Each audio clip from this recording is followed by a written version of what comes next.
Thank you for your interest in a Garden Dreams garden bed. You're almost ready to make your garden dreams come to life.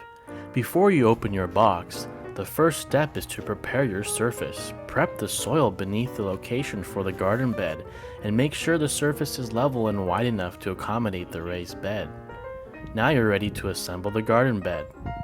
Set the first post in a corner with the hole facing up.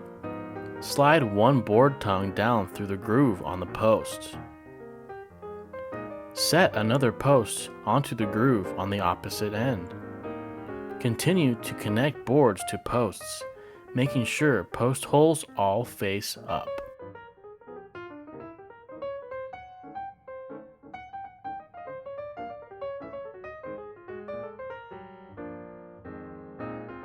Insert the wooden peg into the holes and finish with the top caps. Now you're ready to add your soil and plants and seed and make your garden dreams come to life.